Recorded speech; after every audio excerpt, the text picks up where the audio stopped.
Assalamualaikum warahmatullahi wabarakatuh. Selamat datang di mata kuliah kewirausahaan. Kali ini kita memasuki bisnis inkubator sesi 3, yaitu risk analysis. Tanpa kita sadari, kita mungkin sudah menerapkan beberapa jenis manajemen resiko pada usaha kita. Kita mengembangkan prosedur untuk memastikan segala sesuatu terkait usaha kita tidak dilakukan dengan salah. Manajemen resiko juga membantu kita untuk mengurangi dan meminimalisir dampak apabila resiko tersebut betul-betul terjadi di kemudian hari.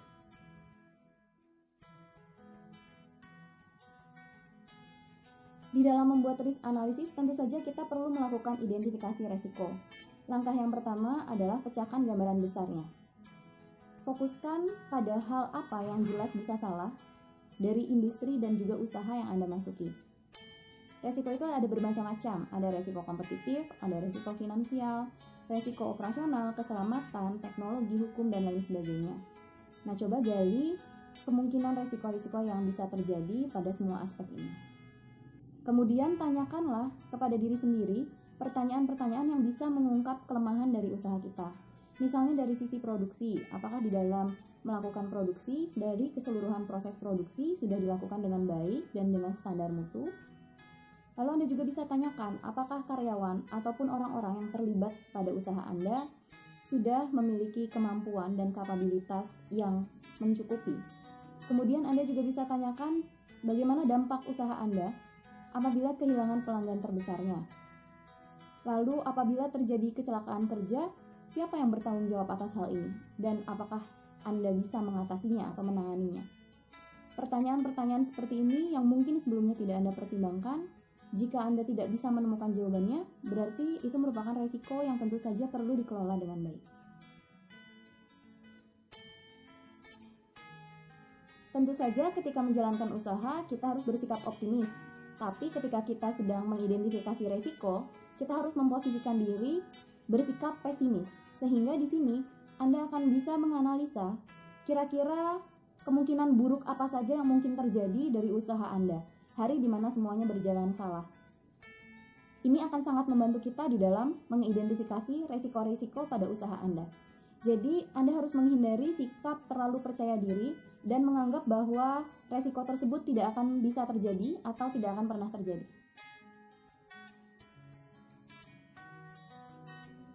Bagi pengusaha pemula, kita juga bisa melakukan identifikasi resiko dengan bertanya kepada ahlinya ataupun kepada rekan sesama pengusaha yang menekuni dunia usaha yang sama. Tentu saja yang lebih berpengalaman daripada kita.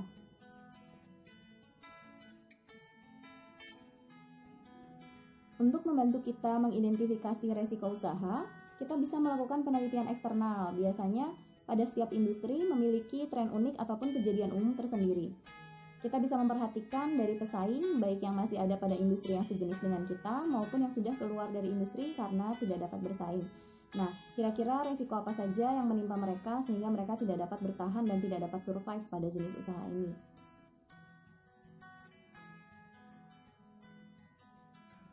Bagi perusahaan besar yang sudah memiliki CEO, direktur, manajer, supervisor, dan juga karyawan, tentu saja mulai dari level CEO sampai level karyawan, mereka memiliki perspektif organisasi yang berbeda. Kemudian yang mereka temui dalam pekerjaannya sehari-hari juga berbeda. Bagi kita sebagai pemilik usaha, maupun bagi kita sebagai sisi manajerial, sangat penting untuk mendapatkan umpan balik dari karyawan terkait dengan apa yang mereka temui di dalam pekerjaannya sehari-hari.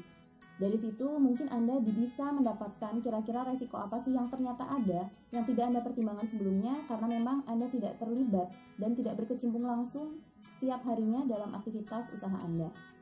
Pada perusahaan-perusahaan besar biasanya juga ada yang namanya whistleblowing system.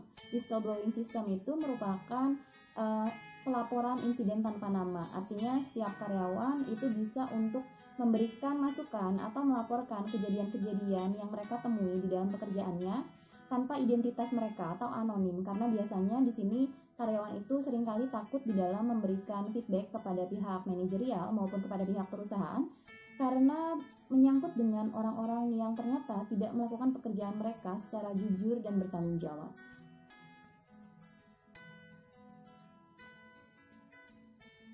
Sama seperti ketika kita meminta umpan balik dari karyawan, menganalisa keluhan pelanggan juga bisa membantu kita di dalam mengidentifikasi resiko pada usaha kita.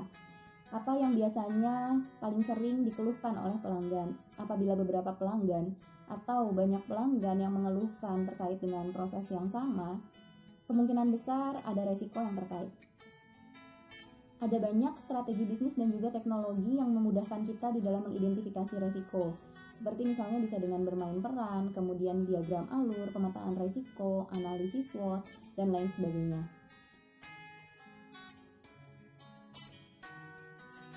Pada sesi bisnis inkubator kali ini, teman-teman diminta untuk membuat pemetaan resiko, yaitu berupa sebuah bagan di mana terdapat 4 kolom. Kolom yang pertama adalah kolom identifikasi resiko.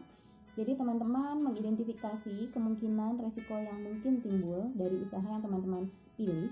Kemudian untuk kolom yang kedua adalah frekuensi. Frekuensi ini adalah seberapa sering munculnya resiko tersebut. Kemudian kolom ketiga adalah consequences ataupun dampak. Apabila resiko tersebut muncul atau resiko tersebut terjadi, dampaknya itu bagaimana terhadap usaha kita? Apakah dampaknya ringan, sedang, atau justru berdampak secara berat dan signifikan? Kemudian setelah tadi kolom pertama identifikasi resiko, kemudian kolom kedua frekuensi, kemudian kolom ketiga consequences, kolom keempat adalah risk rating. Risk rating di sini merupakan perkalian dari angka yang terdapat pada kolom frekuensi dan juga consequences. Sehingga nanti dari risk rating ini kita bisa lihat resiko apa sih yang ternyata memiliki rating yang tertinggi. Sehingga di situ kita perlu memfokuskan bagaimana strategi untuk pengendalian resikonya. Setelah teman-teman membuat pemetaan resiko berupa tabel tadi, di bagian bawahnya dibuat metode pengendalian resiko. Metode pengendalian resiko ini ada bermacam-macam. Bisa dengan mentransfer resiko ke pihak lain, misalnya dengan menggunakan asuransi. Kemudian bisa dengan penerimaan resiko, artinya kita sudah mengkalkulasi resiko yang mungkin timbul dan kita menerimanya. Kemudian yang ketiga adalah dengan menghindari resiko. Jadi ketika kita menganalisa resiko, kemudian terdapat resiko yang menurut kita bahayanya itu, dampaknya tidak sebanding dengan manfaat yang kita terima, maka kita bisa memutuskan untuk tidak melakukan kegiatan tersebut. Lalu kita juga bisa melakukan pencegahan. Pencegahan itu bisa berupa kita membuat kebijakan ataupun prosedur yang memperkecil peluang terjadinya resiko tersebut. Kemudian yang terakhir adalah mitigasi resiko, yaitu dengan membuat kebijakan ataupun prosedur yang bisa mengurangi dampak jika resiko tersebut terjadi. Baiklah, mungkin itu yang bisa saya sampaikan terkait dengan materi kita, yaitu risk analysis. Untuk lebih detailnya akan saya cantumkan informasi yang diperlukan pada description box. Terima kasih atas perhatiannya. Wabillahi taufiq wal hidayah. Wassalamualaikum warahmatullahi wabarakatuh.